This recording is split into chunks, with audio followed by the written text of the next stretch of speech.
Hello दोस्तों, how are you? क्या हाल चाल है आपके? लाजवाब, फर्स्ट क्लास। तो दोस्तों, जैसा कि डिसाइडेड है कि 20 डेज टारगेट सीरीज, ओके, हमारी सीएमए फाउंडेशन वाले दोस्तों के लिए भी और सीए फाउंडेशन वाले दोस्तों के लिए भी हमने प्लान करी है। आज हम शुरुआत करने जा रहे हैं अपने सीएमए फाउंडेशन इकोनॉमिक्स के लिए डे 1, जिसमें ऑब्वियसली जो पहला चैप्टर है हमारा इंट्रोडक्शन, जिसमें हम बेसिक्स और फंडामेंटल्स ऑफ इकोनॉमिक्स के बारे में बातचीत करते हैं, उस टॉपिक को आज कवर करेंगे। मेरी आपसे गुजारिश, छोटी सी गुजारिश, कि आप क्लास को पूरा देखेंगे, कंटेंट को समझेंगे, इंपॉर्टेंट चीजों को, सभी चीजों को नोट डाउन करेंगे और प्रॉपरली फिर इसके रिवीजन और एमसीक्यूज भी करेंगे। ऑल्दो जब कंटेंट हमारा कवर होगा, काफी अच्छे तरीके से हम कंटेंट को कवर कर चुके होंगे, हमारी एमसीक्यूज का लाइव सेशन भी डेफिनेटली प्लान होगा, लेकिन आपको उसके लिए पहले से तैयार रहना है, अपनी प्रैक्टिस पहले से ही बनाकर रखनी है। ओके, तो चलिए शुरुआत करते हैं डे 1, और आज हम अपना इंट्रोडक्शन वाला जो टॉपिक है उसको वाइंड अप करेंगे।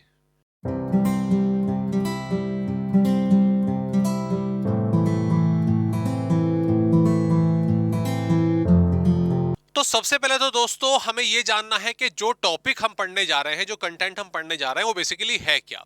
हमारा सिलेबस सीएमए फाउंडेशन का इकोनॉमिक्स और मैनेजमेंट को मिलाकर बना हुआ है। ओके, आज हम इकोनॉमिक्स का कंटेंट शुरू कर रहे हैं, तो सबसे पहले तो हमें यह मालूम होना चाहिए कि बेसिकली इकोनॉमिक्स है क्या। ओके, तो अगर हम अपने कंटेंट की बात करें तो ऑल अबाउट इकोनॉमिक्स पहले जरा समझ लेते हैं कि इकोनॉमिक्स क्या होता है। तो इतना तो सर हम बेसिकली जानते हैं कि जब हम बात करते हैं इकोनॉमिक्स की, तो ये हमारा एक सोशल साइंस का सब्जेक्ट हो जाता है। तो economics is what? A social science.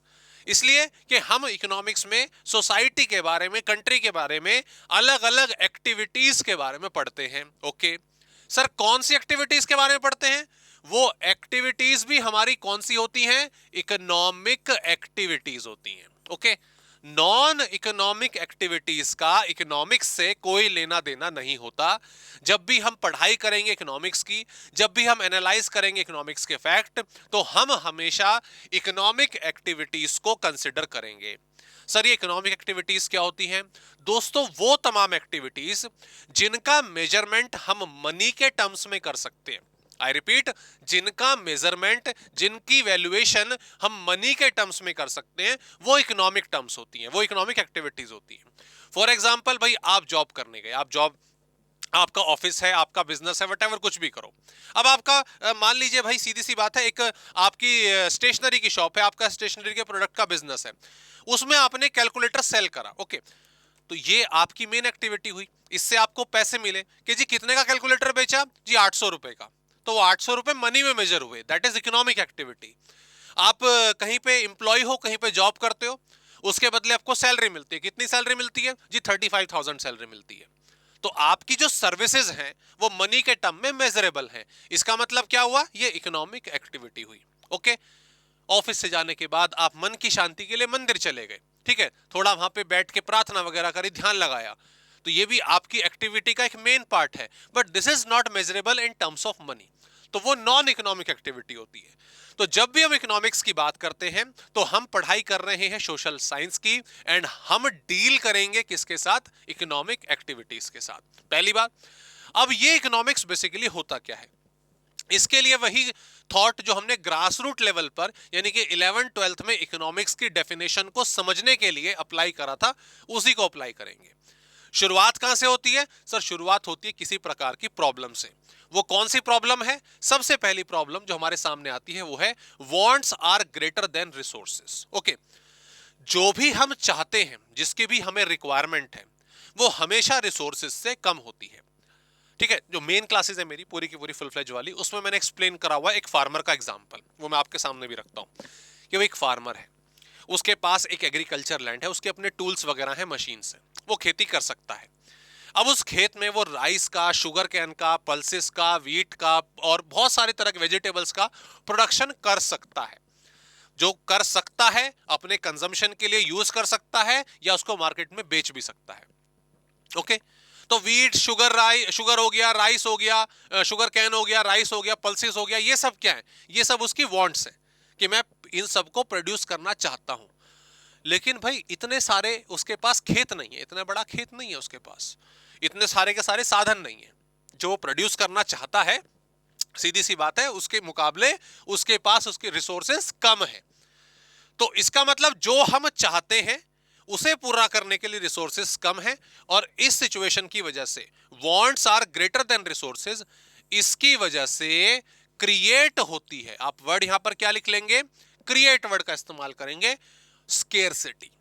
Scarcity को हिंदी में कहते हैं दुर्लभता। दुर्लभता का मतलब कमी। कमी किस चीज की? सर बता दिया ना आपने, रिसोर्सेज की कमी। कमी किस चीज की? रिसोर्सेज की कमी है। ओके जी।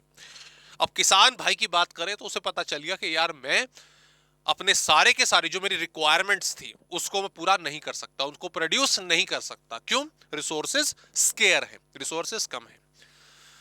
अब मैं कौन सी जो मेरी क्या नाम है क्रॉप है, किसका प्रोडक्शन करूं? फिर प्रोडक्शन तो करना है ना, खेत खाली थोड़ी ना रहेगा।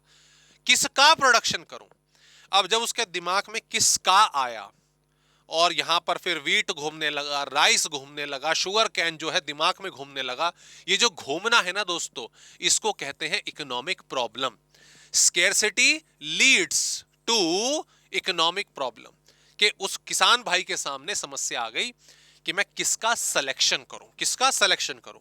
सो इकोनॉमिक प्रॉब्लम इज व्हाट? आप लिख लेंगे यहां पे, प्रॉब्लम ऑफ चॉइस। क्या लिख लेंगे? Problem of choice. ठीक है। अच्छा दोस्तों, उससे पहले मैं एक चीज आपको बता दूं, जैसा कि हम जानते हैं कि सीएमए फाउंडेशन में जो इकोनॉमिक्स का पेपर है वो हमारा एमसीक्यू बेस्ड है, राइट? तो आपको पूरे के पूरे डिस्क्रिप्टिव एक्सप्लेनेशन लिखने की तो जरूरत नहीं है। ओके, आपका फोकस किस चीज पे रहना चाहिए कि मुझे जो कॉन्सेप्ट है वो पूरे के पूरे समझ आ जाए, मेन मेन डेफिनेशन मुझे मालूम हो, मेन वर्ड्स मेरे को मालूम हो, ये आपका फोकस होना चाहिए। उसी के हिसाब से पूरी की पूरी सीरीज मैंने डिजाइन करी है। तो जैसे भी ये कंटेंट आप पढ़ रहे हैं ना, इसकी पीडीएफ ऑलरेडी मैंने लिंक में डाल दी है, डिस्क्रिप्शन में आप चेक करेंगे। बट द थिंग इज कि आप नोट डाउन जब करेंगे तो सिंपल इस तरीके से चार्ट बनाकर मेन मेन वर्ड्स को नोट डाउन करके अपने कंटेंट को कवर करेंगे। पूरा का पूरा डिस्क्रिप्टिव एक्सप्लेनेशन आपको लिखने की जरूरत नहीं है। हाँ, आपकी अंडरस्टैंडिंग जो है वो 100% क्लियर होनी चाहिए। ओके, इस चीज का ध्यान रखेंगे। आगे ध्यान दें। तो हम क्या चल रहे थे सर, वांट्स रिसोर्सेज से ज्यादा थे, तो इसने स्केर्सिटी की प्रॉब्लम क्रिएट कर दी। स्केर्सिटी की वजह से economic problem, problem of choice. भाई किसका हम सेलेक्ट करें? किसान भाई परेशान है, वीट प्रोड्यूस करूं, शुगर कैन प्रोड्यूस करूं, क्या जिससे मुझे मुनाफा हो, थोड़ा फायदा हो, परेशान चल रहा है। अब परेशान चलते रहने से तो कुछ नहीं होगा ना, इसका सॉल्यूशन निकालना पड़ेगा। प्रॉब्लम है तो सॉल्यूशन भी निकालना पड़ेगा। तो फिर किसान भाई एनालाइज करता है कि मैंने पिछले साल राइस प्रोड्यूस करे थे और मेरे पास ऑलरेडी स्टॉक में बहुत पड़े हुए हैं, मार्केट में दाम अच्छा नहीं चल रहा, थोड़ा कम चल रहा राइस का, तो राइस को कैंसिल करते हैं। ओके ठीक है जी। वीट का प्रोडक्शन कर ले क्या? नहीं, वीट के हिसाब से मौसम अभी ठीक नहीं, इसको प्रोडक्शन करना सही नहीं रहेगा। पल्सेस का प्रोडक्शन कर ले क्या? हाँ, मार्केट में पल्सेस का दाम अच्छा चल रहा है, और इस बार मैं आसपास के किसानों को देख रहा हूं, दाल जो है थोड़ी लोग कम प्रोड्यूस कर रहे हैं, तो हो सकता है इस बार मुझे मुनाफा अच्छा हो जाए। तो वो डिसीजन लेता है कि चलो पल्सेस का प्रोडक्शन करो। तो कहने का मतलब ये सारा एनालाइज उसने करा, अपने सारे के सारे रिसोर्सेस को, मार्केट सिचुएशंस को स्टडी करा, और तब डिसीजन लिया कि आओ चलो पल्सेस का प्रोडक्शन करें। इस चीज को इकोनॉमिक्स कहा जाता है दोस्तों। इसी चीज को हम क्या कहते हैं? इकोनॉमिक्स कहते हैं। इकोनॉमिक्स में हमने क्या करा कि जो हमारे सामने प्रॉब्लम ऑफ चॉइस थी, जो हमारे सामने प्रॉब्लम ऑफ चॉइस थी, उस प्रॉब्लम ऑफ चॉइस को इफिशिएंटली, इफेक्टिवली, अच्छे तरीके से सॉल्व करना ही इकोनॉमिक्स होती है। यानी कि economic problem is solved by economics. Wants are greater than resources, इन्होंने स्केर्सिटी क्रिएट करी। स्केर्सिटी की वजह से इकोनॉमिक प्रॉब्लम क्रिएट हुई। इकोनॉमिक प्रॉब्लम क्रिएट होने पर, फैक्टर्स को अच्छे तरीके से स्टडी करने पर, हमने जो अपना स्टेप लिया, जो सॉल्यूशन निकाला, इस पूरे प्रोसेस को हम क्या कहते हैं? इकोनॉमिक्स कहते हैं। Got the point? समझ आ गया? तो इसकी एक डेफिनेशन, अगर मैं सिंपल सी डेफिनेशन आपको लिखाना चाहूं, ये स्कूलिंग के टाइम पे मैं अक्सर लिखाता हूं, बड़ी सिंपल सी डेफिनेशन। एक तो ये है, इसको भी बताता हूं अभी, कि economics is about making choice in the presence in the presence of scarcity. ये बड़ी सिंपल सी छोटी सी डेफिनेशन आप नोट डाउन कर सकते हैं कि स्केर्सिटी थी, उसकी वजह से समस्याएं थी, और तब हमने सिचुएशंस को समझते हुए जो डिसीजन लिया वो था हमारा इकोनॉमिक्स, यानी कि मेकिंग चॉइस।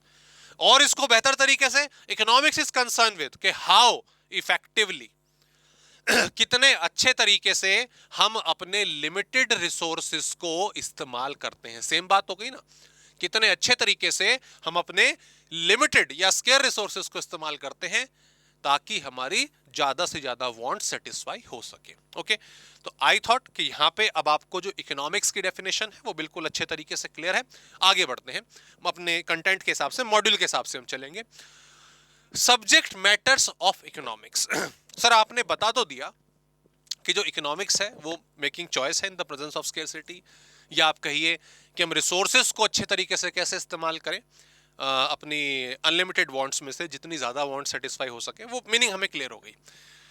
लेकिन इकोनॉमिक्स डील किस किस चीज के साथ करती है? तो भाई सीधी सी बात है, इकोनॉमिक्स तो हर जगह है, यत्र तत्र सर्वत्र है, एक भगवान है, हर जगह मिलेगी इकोनॉमिक्स। आप एक खाना खा रहे हैं उसमें भी इकोनॉमिक्स है। सर खाना खा रहे उसमें कैसे इकोनॉमिक्स है? अरे जो खाना खा रहे हो सोच समझ के खा रहे हो ना, ऐसी थोड़ी ना कुछ भी खा ले रहे हो।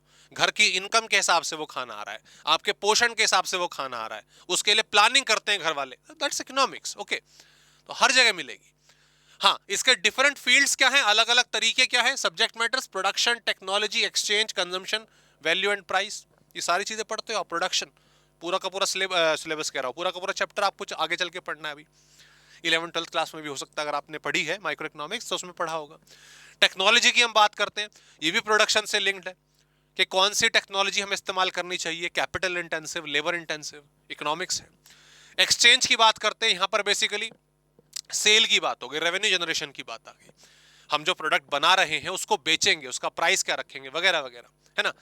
कंजम्पशन, प्रोडक्शन से पहले तो कंजम्पशन पढ़ना है, मैं डिमांड की बात करेंगे, है ना, डिमांड किस प्रोडक्ट की होती है, कब बढ़ती है, कब कम होती है। वैल्यू एंड प्राइस, ये यूटिलिटी वाला कंसेप्ट हो गया कि हमें सेटिस्फेक्शन कैसे मिलता है, उसके लिए हम क्या कीमत अदा करते हैं। तो हमारे आसपास जितनी भी एक्टिविटीज आप देख रहे हो, except except sir non economic activity है, एक्सेप्ट नॉन इकोनॉमिक एक्टिविटी, हम डेली बेसिस पे कुछ भी हम कर रहे हैं, कहीं ना कहीं इकोनॉमिक्स का जो लिंक है वो आ ही जाता है। सर हम अपने जो ऑफिस है या हम अपने जो ट्यूशन है हम बस से जाते हैं, क्यों बाइक से क्यों नहीं जाते? क्यों नहीं जाते बाइक से? क्यों नहीं जाते ऑटो से? हैं? तो सर ऑटो से महंगा पड़ता है, बस से अपना ठीक है, यार दोस्त मिल बांट के चले जाते हैं, बातें करते चलाते हैं, समय भी कट जाता है। तो आप क्या करते हो? इकोनॉमिक्स लगाते हो, है ना। सर हम साइकिल से जाते हैं, सर भाई कमाल की बात, आप क्यों नहीं जा रहे बाइक से? अरे सर बाइक इतनी महंगी कौन खरीदे, अभी अभी तो हम फाउंडेशन में तो पढ़ रहे, भी कमा नहीं रहे इतना, बाद में खरीद लेंगे, साइकिल से चलते हैं ना। तो ये क्या इकोनॉमिक्स आप अप्लाई करते हो, पैसे भी बचेंगे, टाइम से भी ठीक ठाक पहुंच जाएंगे, ज्यादा समय भी नहीं लगेगा, और काइंड ऑफ हेल्थ के लिए भी अच्छा है। तो ये क्या है, ये इकोनॉमिक्स आप अप्लाई करते हो हर चीज में। तो जब हम बात कर रहे हैं subject matter of economics, production, technology, exchange, consumption, value and price, इन सब के साथ इकोनॉमिक्स डील करती है। सबसे पहली बात जब हम बात कर रहे हैं प्रोडक्शन की, what is production? What is production chapter तो पूरा पढ़ना ही है अभी आगे चल के इसके ऊपर। It is what? Creation, creation of utility. इस तरह से आप लिख सकते हैं, नोट डाउन कर सकते हैं कि प्रोडक्शन क्या होता है। It is creation of utility. और मैं अगर बात करूं, मैं थोड़ा लिंक कर देता हूं आपको आसानी से समझने के लिए, प्रोडक्शन को मैं के बाद में कंजम्पशन आ रहा हूं। प्रोडक्शन क्या है? Creation of utility. कंजम्पशन क्या है? Utilisation, utilisation of utility. ठीक है, आप यूटिलाइजेशन से बेसिकली मतलब क्या हो गया कि आपने चीज को खा लिया, कंज्यूम कर लिया। ये मेन है, अगर आपको याद हो यूटिलिटी एनालिसिस में कंज्यूमर इक्विलिब्रियम पढ़ते हैं, बड़ा मुद्दा है ना, कि कब कंज्यूमर इक्विलिब्रियम में आता है। तो वो यही चीज है कि भाई आप इकोनॉमिक्स के साथ डील कर रहे हो। खैर बहरहाल प्रोडक्शन पे आते हैं। प्रोडक्शन क्या है? सर क्रिएशन ऑफ आप कीजिएगा, क्रिएशन ऑफ यूटिलिटी। कि जो मार्केट में एक इंसान है, उस इंसान का नाम कंज्यूमर है, वो मांग रहा है कुछ, उसे कब दे पाएंगे हम? जब उसके लिए वो चीज बनाएंगे तभी तो दे पाएंगे। तो creation of utility, and it deals with हमारे हमारे factors of production, land, labour, capital, entrepreneurship, इन सब में प्रॉपर बैलेंस बनाकर ही प्रोडक्शन होता है। दूसरा point, technology. What is technology? Sir, technology is method या मेथडोलॉजी, जो भी आप लिखें, किस तरीके से प्रोडक्शन होगा। कैपिटल इंटेंसिव मेथड होगा, लेबर इंटेंसिव मेथड होगा, मॉडर्न न्यू टेक्नोलॉजी इस्तेमाल करेंगे, या पुराने वाली टेक्नोलॉजी कॉस्ट इफेक्टिव है, इन सब चीजों की प्लानिंग हम टेक्नोलॉजी में करते हैं। जैसे मैं आपसे एक सवाल पूछता हूं, आपने प्लान करा कि हम जो है कल को एक फर्नीचर का बिजनेस खोलेंगे, ठीक है, फर्नीचर बनाएंगे, बेचेंगे, बढ़िया इसकी डिमांड है मार्केट में, चलो भी अच्छी बात है। तो जब फर्नीचर का बिजनेस आप करोगे तो आपका मेन रॉ मटेरियल क्या होगा, जरा मुझे बताओ। Sir obviously our main raw material is wood, लकड़ी होगी, है ना। लेकिन लकड़ी लाके रख ली, वो लकड़ी के जो हमारे क्या नाम है, क्या कहते हैं उसको, शीट्स वगैरह होती हैं, शीट्स कहते हैं, क्या कहते हैं उनको, ध्यान नहीं आ रहा, ठीक है। बट द थिंग इज वो रेक्टेंगुलर शेप में होती है ना, लंबी लंबी शील्ड्स ही होती हैं, वो लाके रख ली। तो उसमें कोई मंत्र थोड़ी ना फूकोगे, चल तू कन्वर्ट हो जा कुर्सी में, चल तू कन्वर्ट हो जा एक सोफे में, ऐसे नहीं होगा ना। उसकी कटिंग करके उसको एक शेप देनी पड़ेगी। वो कटिंग करके शेप देना आप मशीन से करवाना पसंद करोगे या लेबर से हैंडीक्राफ्ट तरीके से करवाना पसंद करोगे, ये आपका डिसीजन है। और ये डिसीजन किस स्टेज पर बेस्ड होगा कि वो जो टेक्नोलॉजी है, जो मेथड है काम करने का, मशीन वाला मुझे ज्यादा महंगा पड़ेगा या लेबर वाला ज्यादा महंगा पड़ेगा, इस चीज में प्लान करोगे ना। और जो सस्ता होगा उसके हिसाब से डिसीजन लोगे। अब अगर मैं अपने इंडिया की बात करूं तो ठीक है, लेबर आसानी से अवेलेबल हो जाती है, तो हर कोई क्या मेथड लगाता है सर, हम देखा जाए तो ज्यादातर लेबर इंटेंसिव टेक्निक लगाते हैं। तो काम क्या है, उसमें कौन सा मेथड लगेगा, अपने मशीन के बीच में, लेबर के बीच में, ठीक है। मैं इसमें लेबर लिख देता हूं एंड कैपिटल लिख देता हूं।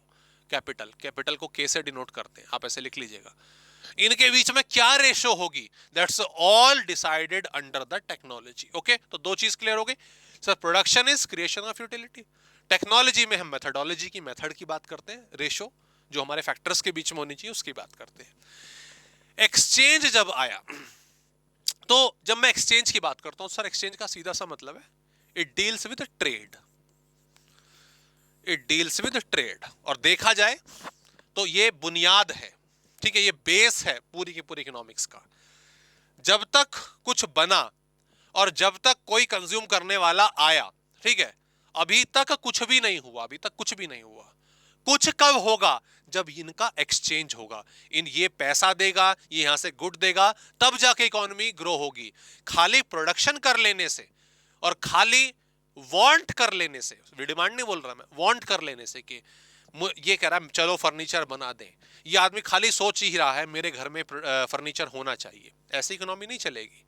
इसे डिमांड करनी पड़ेगी, उसको सप्लाई करनी पड़ेगी, इन शॉर्ट एक्सचेंज करना पड़ेगा, इन शॉर्ट अपनी चीजों को ट्रेड करना पड़ेगा। तो that deals with the economics as well, ठीक है। कंजम्पशन का मैंने आपको बताया कि utilisation of goods, consumption of goods, using of goods, ये सब कंजम्पशन एक्टिविटी का पार्ट होता है। And one more important thing is value and price. एक तरह से जब मैं वैल्यू की बात करता हूं तो ये क्या है, power, power of satisfying want, power of satisfying want. Clear.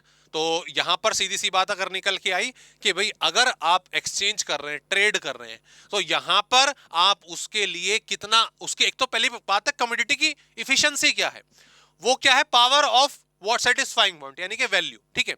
And उसके बाद अगर मैं बात करूं प्राइस क्या है, जो एक्चुअल में उसके लिए पे किया गया है, ठीक है। ये हो गया कंप्लीट, हमारा ये मीनिंग क्लियर हो गई। ये सारे के सारे आपस में एक दूसरे से कनेक्ट होकर, आई रिपीट, ये सारे के सारे आपस में एक दूसरे से कनेक्ट होकर कैसे इकोनॉमिक एक्टिविटी करते हैं, चलो मैं आपको वो भी समझा देता हूं। ये बाकी चीजें हैं यहाँ पे, मैं पहले आपको हाँ एक डायग्राम बताता हूं। देखो, इसको चाहे तो आप नोट कर लीजिएगा। आइए ध्यान दीजिए, इधर मैंने लिखा कंजम्पशन, अरे छोटा हो गया, इधर मैंने लिखा कंजम्पशन। देखो सारे के सारे एक ही डायग्राम में आ जाएंगे और इकोनॉमिक्स का कंसेप्ट आपको क्लियर होगा, ठीक है। और यहां पे मैं लिख रहा हूं प्रोडक्शन।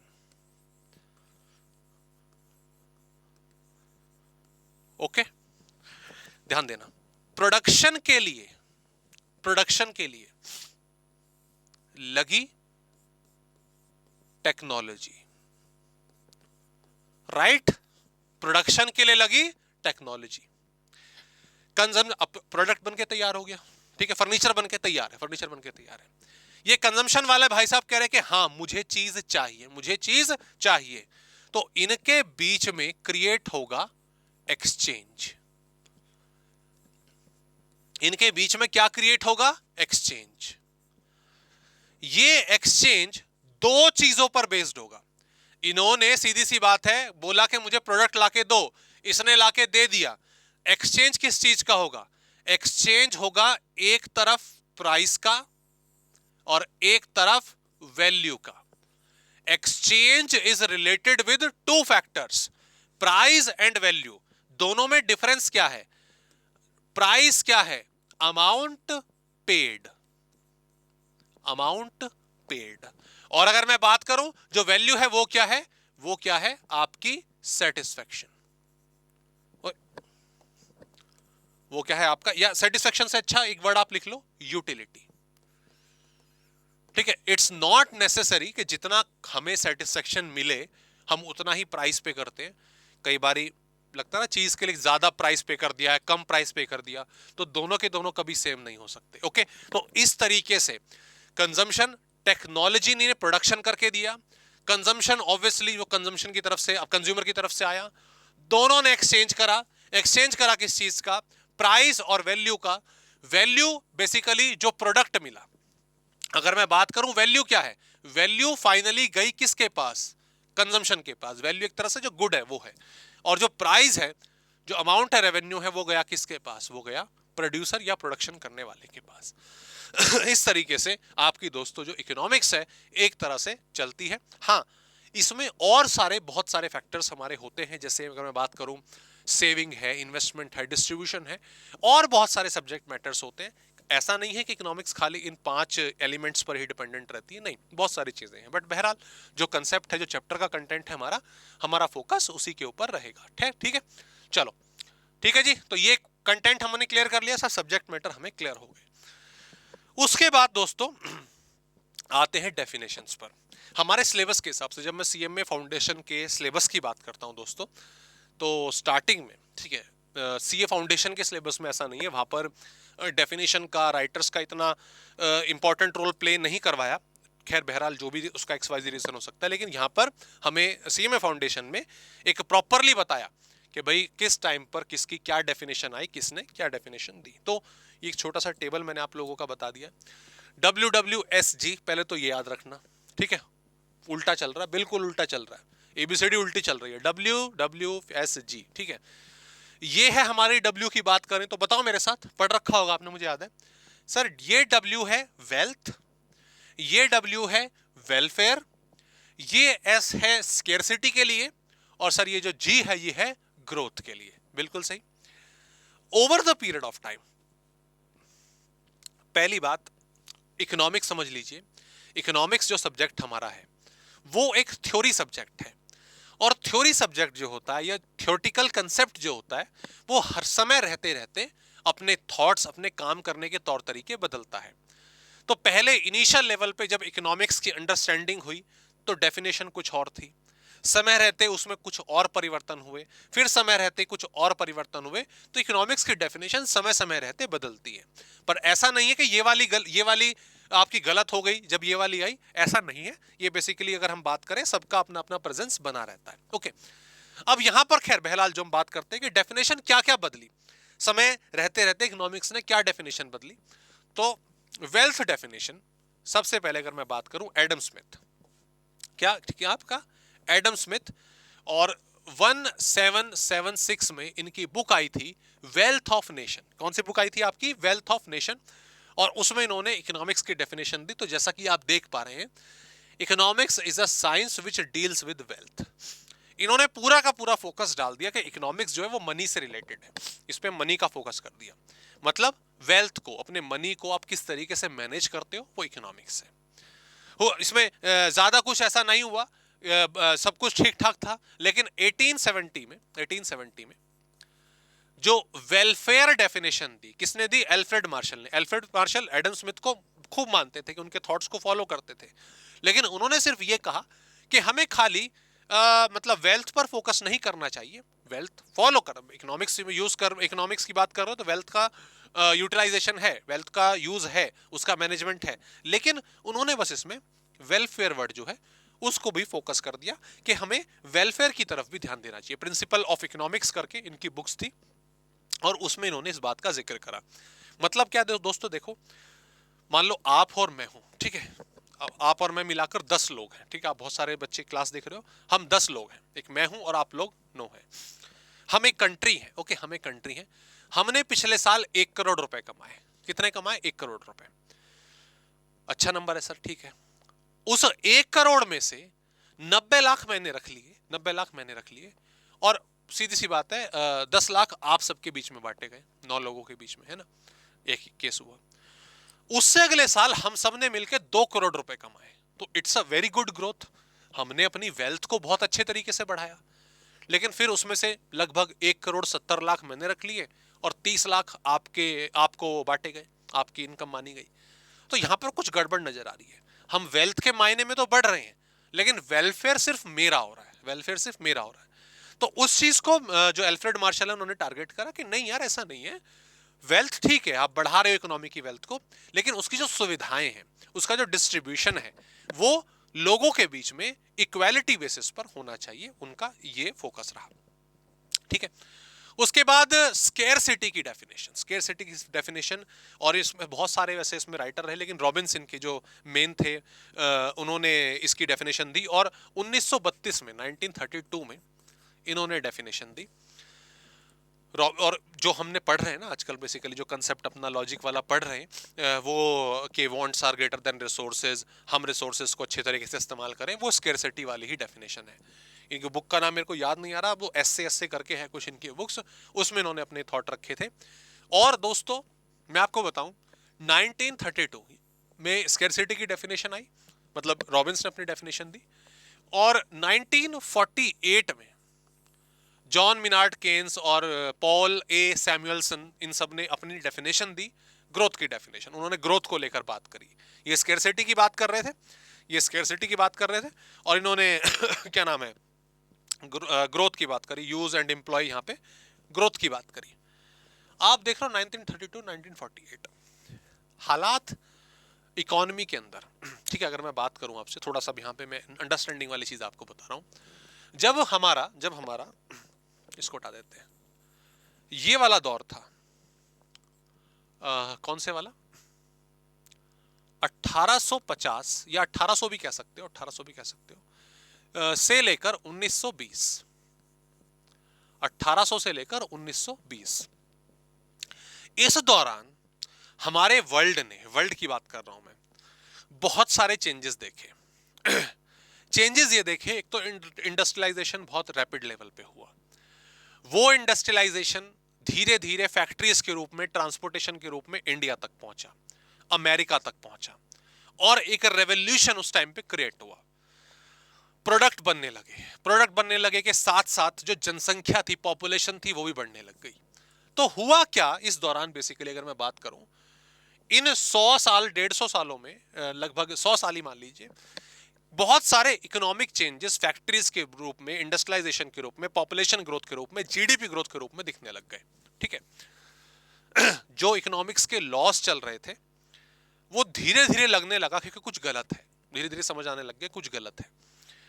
इस दौरान फिर 1914 से लेकर 1918 में फर्स्ट वर्ल्ड वॉर भी हुई, उसमें भी दिक्कत काफी सामने फेस करनी पड़ी वर्ल्ड को। और फिर उसके बाद 1929 में ग्रेट डिप्रेशन आया, जिसकी चपेट में पूरा यूएसए और यूरोप काफी हद तक परेशान हो गए कि भाई ये इकोनॉमिक्स सारी की सारी जो है वहां पे डूब गई। पहले जो रूल चलते थे इकोनॉमिक्स के, पहले रूल चलता था supply creates its own demand, supply कर दो बिक जाएगा, वो पूरा का पूरा कैंसिल हो गया, टूट गया। और फिर जब पता चला कि स्पेशली इन 20 साल के दौरान 1910 से 1930, पहले वर्ल्ड वॉर और उसके बाद फिर ग्रेट डिप्रेशन, उसकी वजह से ये जो नई डेफिनेशन है, ये एग्जिस्टेंस में इकोनॉमिक्स का पूरा कायापलट हुआ। और यहां पर क्या स्केर्सिटी की बात है, इन्होंने बोला कि रिसोर्सेज को सही तरीके से इस्तेमाल करना सीखो, ठीक है। और उसके बाद दोबारा से जब सेकेंड वर्ल्ड वॉर आ गई, हमारी वर्ल्ड वॉर 2 आ गई, तब इस बात पे फोकस हुआ कि भाई जो रिसोर्सेज ऐसे लड़ते रहोगे, पता नहीं आगे अगला लड़ाई हो ना हो, व्हाटएवर जो भी है, द थिंग इज कि आपको अपने रिसोर्सेज में ग्रोथ लानी बहुत जरूरी है। तो अब आज के टाइम पे अगर हम बात करें, जो पिलर मानते हैं हम अपने इकोनॉमिक्स का, वो दोनों को मानते हैं, स्केर्सिटी और ग्रोथ को मानते हैं। कि एक तो पहली बात सस्टेनेबल डेवलपमेंट, ये वर्ड जो आपने अक्सर सुना होगा, वो क्या है कि आज आप अपने रिसोर्सेस का सही तरीके से इस्तेमाल करो ताकि उसमें ग्रोथ होती रहे और आने वाला जनरेशन भी उसको इस्तेमाल करती रहे, कर सके। तो थोड़ी सी डिफरेंट स्टोरी मालूम होनी चाहिए इकोनॉमिक्स के मायने में, नॉलेज के लिए, इसलिए मैंने आपको बताई। बहरहाल एग्जाम के पॉइंट ऑफ व्यू से क्या इंपॉर्टेंट है, कौन सी डेफिनेशन किसने दी, कब दी, ये आपसे एमसीक्यू के बेसिस पर पूछा जा सकता है, ठीक है। इसके बाद दोस्तों जो कंटेंट है, जो चैप्टर है हमारा, वो फोकस करता है इकोनॉमिक्स के फीचर्स पर। इकोनॉमिक्स के क्या क्या फीचर्स हैं, सिंपल है, कोई दिक्कत वाली बात नहीं। सबसे पहली चीज जो बताई गई कि इकोनॉमिक्स एक साइंस भी है, इकोनॉमिक्स एक आर्ट भी है। साइंस क्या होता है, साइंस क्या होता है, साइंस होता है फिजिक्स, केमिस्ट्री, बायो, है ना। इसमें हम यूनिवर्स के बारे में पढ़ते हैं, ये याद करने का तरीका। केमिस्ट्री में एक्सपेरिमेंट होते हैं, बायोलॉजी में हम अपने बॉडी के बारे में पढ़ते हैं, काइंड ऑफ अपनी जानवरों की काटा पीटा, है ना। ये सारे फीचर्स जो बेसिकली साइंस के होते हैं वही हमें इकोनॉमिक्स में देखने को मिलते हैं। क्या है साइंस, सिस्टमैटिक बॉडी, बायो की तरह सिस्टमैटिक बॉडी ऑफ नॉलेज।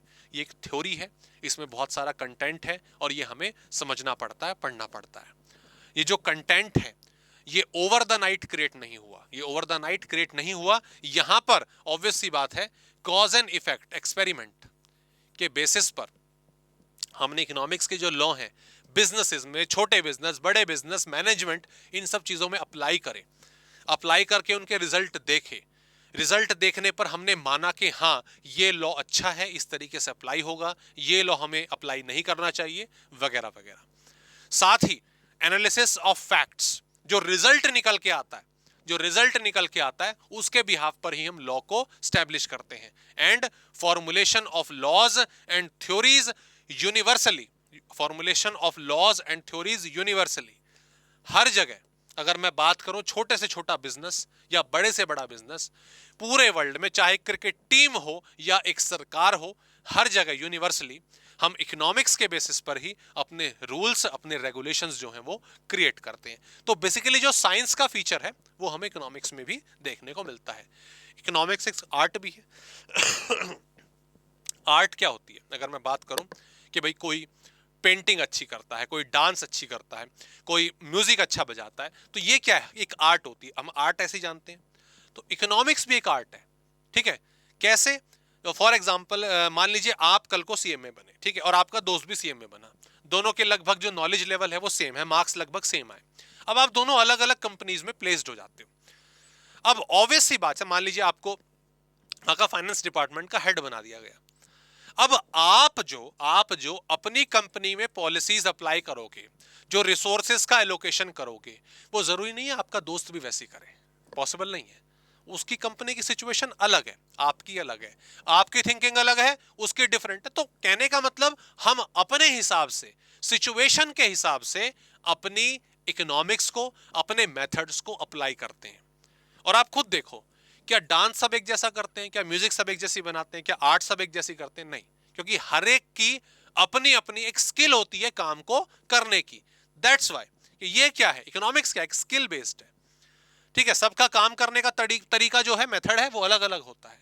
सबकी अप्लाई करने की जो पॉलिसीज की एप्लीकेशन है, उन्हें अप्लाई करने का तरीका है, वो अलग अलग होता है, ठीक है। और ये एक प्रैक्टिकल चीज है, करने से होगा, ठीक है, बाबा रामदेव जी की तरह करने से होगा। जब आप रूल्स को, मेथड्स को, टेक्नोलॉजी को अप्लाई करोगे तब आपको पता चलेगा कि इसका इंपैक्ट क्या होता है। तो economics contain the like features of science as well art, दोनों के इसमें फीचर्स आते हैं। आगे बढ़ते हैं। इसको पॉजिटिव साइंस भी कहा जाता है। अगर हम बात करें, इसको पॉजिटिव साइंस भी कहा जाता है, इसको नॉर्मेटिव साइंस भी कहा जाता है, पॉजिटिव स्टडी भी कहा जाता है, नॉर्मेटिव स्टडी भी कहा जाता है। पॉजिटिव क्या नाम है, मेथड भी कहा जाता है, नॉर्मेटिव मेथड भी कहा जाता है। तो जरूरी नहीं कि साइंस वर्ड ही आए। ये है क्या दोस्तों? देखो, फोकस करिएगा इन दो वर्ड्स पर और काम खत्म, ठीक है। नॉर्मेटिव और हमारा पॉजिटिव। पॉजिटिव क्या है? Study of resources as they are, ठीक है। Study of resources as they are. और नॉर्मेटिव क्या है? Study of resources they ought to be, ought या they should be, they ought to be। जब आपको एक सिचुएशन में डाला गया, ठीक है, जब आप सिचुएशन में डाला गया, आपको एक केस स्टडी दी गई, आपको एक कंपनी को एनालाइज करने के लिए बोला गया और आपसे बोला गया कि एनालिसिस करके दो। तो एनालिसिस दो तरीके के होते हैं। एक तो जो सिचुएशन है उसको एज इट इज आपको एक्सप्लेन करना है, एक तो ये चीज है, ओके। और दूसरा है कि इस सिचुएशन में क्या सुधार हो सकते हैं, ओके। अगर आपके मार्क्स आए, आपने एक टेस्ट दिया, आपके मार्क्स आए और कोई आके उसको एनालाइज करता है, ठीक है, एनालाइज करता है, वो बस ये एनालाइज करता है कि आपके किस सब्जेक्ट में कितने मार्क्स आए, किस एरिया में आपने ज्यादा स्कोर करा, किस एरिया में कम स्कोर करा। एक तो ये तरीका एनालिसिस का। दूसरा तरीका होता है कि इसमें क्या सुधार होना चाहिए, आपको अपना प्लान क्या करना चाहिए। तो जैसा है उसकी वैसी स्टडी इज पॉजिटिव स्टडी या पॉजिटिव साइंस। कैसा होना चाहिए, दैट इज नॉर्मेटिव साइंस।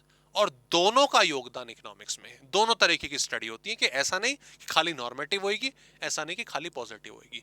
हाँ, वो बात अलग है कि नॉर्मेटिव का दबदबा थोड़ा ज्यादा रहता है पॉजिटिव के मुकाबले, ठीक है। इसीलिए अगर हम बात करें valid decision rules, environmental study, जैसा एनवायरमेंट है वैसी स्टडी होगी, जो रूल्स एंड रेगुलेशन है उसके हिसाब से स्टडी होगी। नॉर्मेटिव में पॉलिसी फॉर्मुलेशन, आप सिचुएशन के हिसाब से नई पॉलिसी बनाओगे, ऐसा होना चाहिए।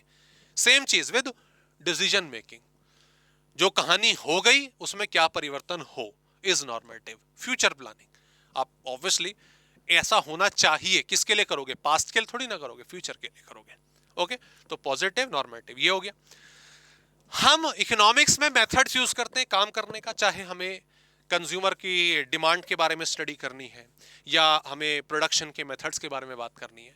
मेथड्स को दो तरीके से क्लासिफाई करा जाता है, एक होता है डिडक्टिव मेथड, एक होता है इंडक्टिव मेथड, ठीक है। दोनों में चीज क्या है, दोनों का मतलब क्या है, देखो, a प्लस बी का whole square is equals to A square plus B square plus 2ab। अगर मेरी मैथ्स अच्छी है तो मैं सही बोल रहा हूं, ठीक है। बहुत दिनों के भी पढ़े हुए, कुछ गलती होगी तो माफ कर देना, ठीक है।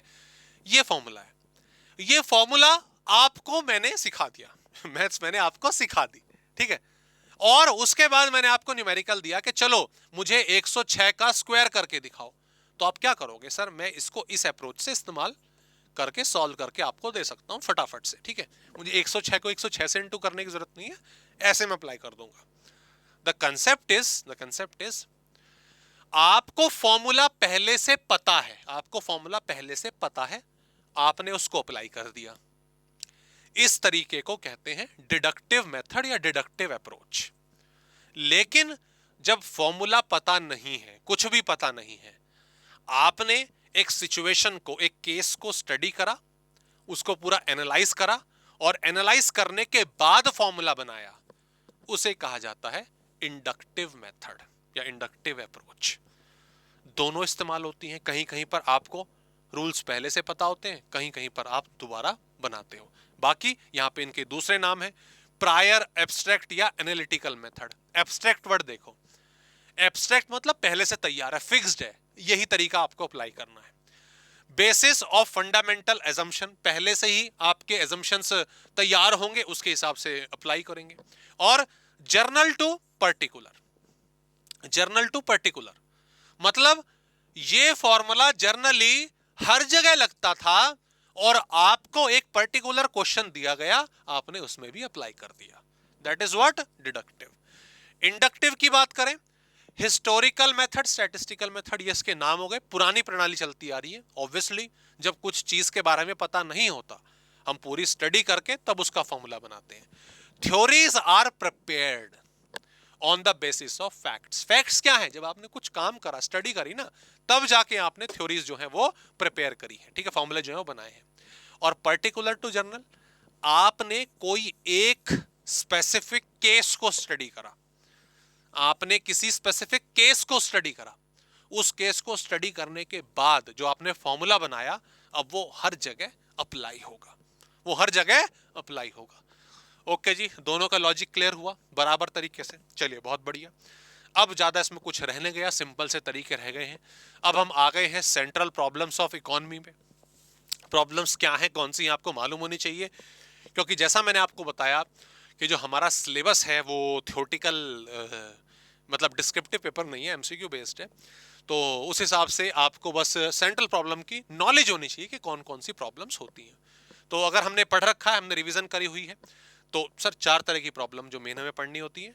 What to produce and how much to produce, ठीक है। Second is how to produce, for whom to produce, और ग्रोथ ऑफ रिसोर्सेज, ठीक है। What goods to be produce and its what quantity. सबसे पहले हम ये डिसाइड करते हैं कि हमें कौन से गुड्स प्रोड्यूस करने चाहिए, कितने करने चाहिए।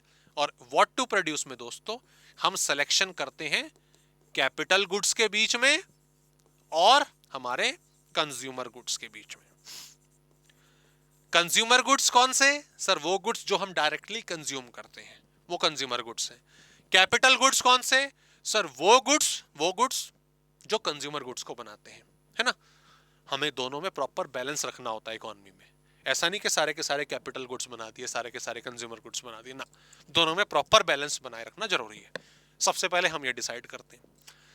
हाउ टू प्रोड्यूस में सेकंड प्रॉब्लम में हमें मेथड कौन सा लगाना है। सब्जेक्ट मैटर पढ़े थे ना, तो इसमें देखो प्रोडक्शन आ गया, प्रोडक्शन और कंजम्पशन दोनों इसमें आ गए। इसमें टेक्नोलॉजी आ गई, मेथड्स ऑफ प्रोडक्शन, कौन सी टेक्निक लगाएं, कैपिटल इंटेंसिव टेक्निक लगाएं या लेबर इंटेंसिव टेक्निक लगाएं। अभी डिस्कस करी थी ना आपने, capital intensive, labour intensive technique, ठीक है। मतलब फर्नीचर वाले एग्जांपल में तो मशीन का इस्तेमाल ज्यादा करना है या लेबर का इस्तेमाल ज्यादा करना है, वो सिचुएशन के हिसाब से हमें पता लगाना होता है। For whom to produce basically जो भी कुछ हमें क्या प्रोड्यूस करना है हमने डिसाइड कर लिया, हमें कैसे करना है प्रोड्यूस हमने डिसाइड कर लिया। अब प्रोडक्शन होने के बाद उसका डिस्ट्रीब्यूशन किस तरीके से होना चाहिए, इक्वालिटी बेस पर। इसमें किसकी बात करते हैं हम डिस्ट्रीब्यूशन की बात करते हैं। डिस्ट्रीब्यूशन 2 तरीके का होता है, माइक्रो डिस्ट्रीब्यूशन, मैक्रो डिस्ट्रीब्यूशन। जब मैं मैक्रो की बात कर रहा हूं, ठीक है, तो macro is what, national income, NI. ये पूरे इकोनॉमी को एक साथ कंसिडर करके कि सबको इक्वल बेसिस पर, सॉरी इक्वल बेसिस नहीं, इक्वालिटी बेसिस पर, उनके काम की बेसिस पे, उनके फेयर वेज रेट बेसिस के सिस्टम पे डिस्ट्रीब्यूशन होना चाहिए। माइक्रो सीधी सी बात है, यहां पे फैक्टर्स की बात कर रहे हैं, फैक्टर्स ऑफ प्रोडक्शन। कि जब एक, मान लीजिए ये पेन मैंने आपको बेचा और आपसे पैसे लिए, मान लो मैंने लिए 100 रुपए। इस पेन को बनाने में लैंड, लेबर, कैपिटल, एंटरप्रेन्योरशिप चारों लगे, चारों फैक्टर लगे हैं। चारों को फेयर वेज रेट मिलना चाहिए। ऐसा नहीं सारा का सारा पैसा एंटरप्रेन्योरशिप ने रख लिया। ओके, तो ये छोटा बेस हो गया, उसी का बड़ा मैक्रो बन जाता है। लास्ट आती है growth, that is growth of resources. और ये बेसिकली डील करती है sustainable development for future generation. माफ कीजिएगा, sustainable development for future generation. Growth की वही बात है कि भाई आज के टाइम पे हम अपने, है ना, वही मतलब wants are greater than resources, तो रिसोर्सेज का इस्तेमाल इफेक्टिवली करो ताकि आज हम अपनी मैक्सिमम वांट्स को सेटिस्फाई कर सकें और आने वाली जनरेशन के लिए भी हम रिसोर्सेज को छोड़ें, उनके लिए भी कुछ इन्वेस्टमेंट सेविंग वगैरह करें ताकि वो भी सर्वाइव कर पाए। तो ये सेंट्रल प्रॉब्लम है। डेप्थ में पूरा थ्योरेटिकली लिखकर आपको याद होने की जरूरत नहीं है, क्योंकि रीजन मैंने आपको ऑलरेडी बता दिया। कंटेंट क्या है, इसमें मेन चीज क्या है, वो आपको मालूम होनी चाहिए। उसके बाद आते हैं दोस्तों इसकी नेक्स्ट हेडिंग पर, प्रोडक्शन पॉसिबिलिटी कर्व। आपके सिलेबस में प्रोडक्शन पॉसिबिलिटी कर्व को इतना एक्सटेंडेड वर्जन में नहीं बताया गया है, बहुत थोड़ा सा पॉइंट पीपीसी का इसमें बताया गया है, तो उसी के आधार पर मैं यहाँ पे बताना चाहता हूँ प्रोडक्शन पॉसिबिलिटी कर्व। आपके पास जब रिसोर्सेज अवेलेबल है ना, आपके पास जब रिसोर्सेज अवेलेबल है, उन रिसोर्सेज से आप प्रोडक्शन करोगे, तो आपने दो तरह के गुड्स का प्रोडक्शन करा। एक तरफ आपने लिख लिया मशीन, मशीन कौन सी गुड्स हो गए, कैपिटल गुड्स हो गए, और एक तरफ आपने कंसिडर करा राइस, जो कंज्यूमर गुड्स हो गए, है ना, what to produce, how to produce में। वो रिसोर्सेज अगर आप सारे के सारे वो रिसोर्सेज जितने जो भी इकोनॉमी में रिसोर्सेज हैं, 1000 यूनिट 10,000 यूनिट, वो सारे के सारे अगर आप मशीन बनाने में लगा देते हो तो इतनी मशीन बन जाएंगी। सर राइस कितने बनेंगे, 0 बनेंगे, है ना। अच्छा, अगर वही सारे के सारे रिसोर्सेज अगर आप राइस बनाने में लगा देते तो सर इतने राइस बन जाते, मशीन 0 बनती। क्लियर। लेकिन मान लो 80% आपने मशीन में लगाया, 20% राइस में लगाया, तो फिर प्रोडक्शन थोड़ा सा कम हो जाएगा मशीन का और राइस का बढ़ जाएगा, तो लगभग यहां पर कॉम्बिनेशन आएगा, फिर यहां कॉम्बिनेशन आएगा, फिर यहां कॉम्बिनेशन आएगा, और एक इस तरीके का कर्व जो है वो बन जाएगा। ये कर्व क्या इंडिकेट कर रहा है कि अगर आपने ये वाला पॉइंट सेलेक्ट करा, मैं इसको पी नाम दे देता हूं, तो आप इतने तो मशीन प्रोड्यूस कर रहे हो और इतने राइस प्रोड्यूस कर रहे हो। आपका मन किया कि ज्यादा राइस प्रोड्यूस करते हैं, तो आप अगर राइस का प्रोडक्शन बढ़ा दोगे तो ऑब्वियसली जो मशीन है उनका प्रोडक्शन कम हो जाएगा, क्योंकि रिसोर्सेस क्या है, लिमिटेड है। रिसोर्सेस क्या है, लिमिटेड है। अगर आप एक का प्रोडक्शन बढ़ाओगे तो दूसरे का कम हो जाएगा। ये पीपीसी होता है। इसकी डेफिनेशन की बात करें तो PPC is a graphical presentation, ठीक है, ग्राफ बनता है, विच